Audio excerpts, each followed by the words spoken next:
Alright, so we all know that you guys are pretty popular. I mean, it's not every day that a band from Cornerstone ends up on a Pepsi commercial, but how do you guys keep up with your relationship with God while you're doing this stuff, and how do you carry out your convictions into, you know, the secular world, doing Pepsi shots and stuff like that? I guess it'd be kind of hard to get our beliefs across in a Pepsi commercial. I think the main thing is just when we're ourselves, and to me, being in a band is just been just a bunch of part of our lives as anything, you know, as high school was. You know, it's the same thing. Like, we grew up pretty much being in this band. This is who we know and what we are, and so I think it's no harder for us being in this band, being Christians, than it would be for you working at Taco Bell or wherever, being a Christian. You know, it's just is what it is, and it's hard being home and being a Christian, and it's hard being out on the road being a Christian. And I think, you know, as far as like things you can get caught up in or temptations, I think it's just the same as anybody else. I don't think it's any easier for us to get into trouble. I think, you know, if anything, like, we're more busy and we're like kind of just focused on doing what we do and doing music. When we're on the road Does that too, make sense?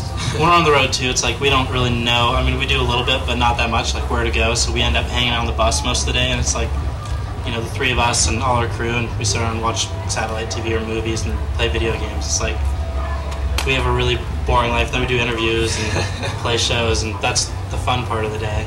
But it's like, you know, a high point of our day would be like, ooh, I'm gonna go to the hotel and take a shower. Wow, this is great. Haven't done that for a couple days. You know, you guys did some touring this spring. I mean, what kinds of things do you have coming up? We head out August 26th through April 4th. Those are the tentative dates. So late August to early October with Dashboard Confessional. Doing 6 weeks with them. He's happy with them. So that'll be fun. A couple of really good tours this year with just really good friends. So that's a bonus. Probably be heading overseas, I'm sure. When the record comes out. Japan, Australia, Europe. You guys been to Japan before, haven't you? I mean, did they kind of dig this stuff over there? We've been to Japan like 4 times. We do really well there now. It's great. I love it there. Our last time there was a blast. Will that be on the American release or no? Also Japan. I don't know. Well, if you're in Japan, you buy the record, you'll have a little documentary of our trip over there last time. We're doing with the DVD with the CD. It's gonna be a CD, and then, you know, the flip up thing. It's gonna be a DVD in it too. It's the making of the record. Making of the record, and there'll be just tons of bonus features of all sorts of different stuff. I mean, if you listen to, you know, Ever Passing Moment, and then you go to the Renaissance EP, or even, you know, Slow You on the Way to Buffalo, the sound has really did evolve from, you know, record to record. Slipping. What do we expect out of this next album? What kind of, you know, new guitar did you guys try? What kind of stuff like that? You know, what can we expect? Sound-wise. I can talk about the guitars.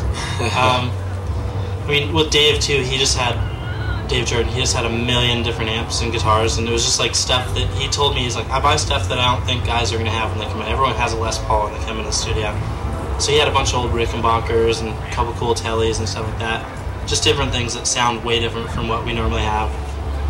And we used a bunch of older like Vox amps, like the stuff that the Beatles used and things like that, and just kind of drove them to the point where they started just breaking up on their own. And I think the sounds on this one are kind of more clear, maybe.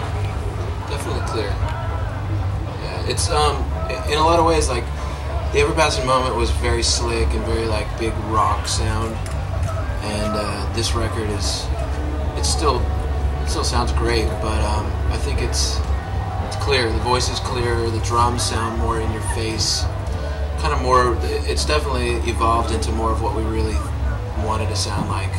Like, if you're used to seeing us live, you hear this record, you'll be like, yeah, that's what an MxPx record should sound like. And there's definitely a lot of new sounds to it as well. Sounds that we haven't, not just the actual tones, but just ideas and guitar effects and stuff like that. We tried to do different things, you know, like he was saying about the rules. We really just wanted to go in and just ignore any sort of rules we ever made for ourselves as far as what could or couldn't be an MxPx song or what we could or couldn't do in the studio. We just threw it all out the door and said we'll worry about it later when we got to go play them live, and let's just make the best record we can.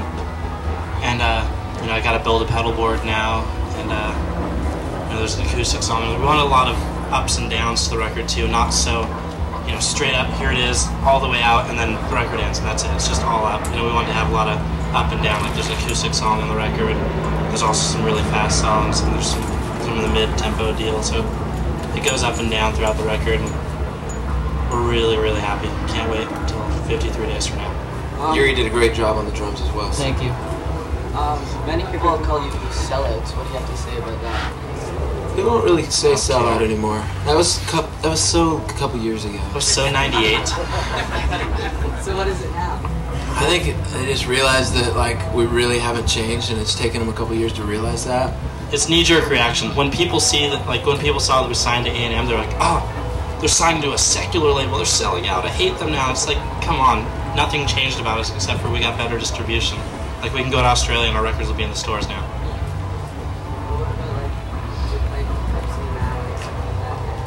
Pepsi? You know? It's very non-punk, you're right. Look at the state of punk. Yeah, exactly.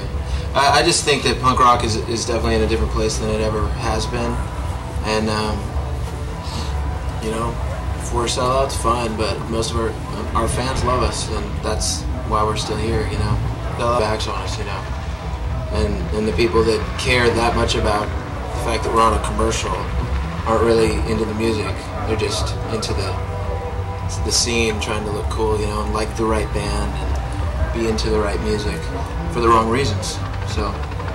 Plus, if we were to ever have sold out, it was so long ago that we just don't even care anymore. Yeah. Basically.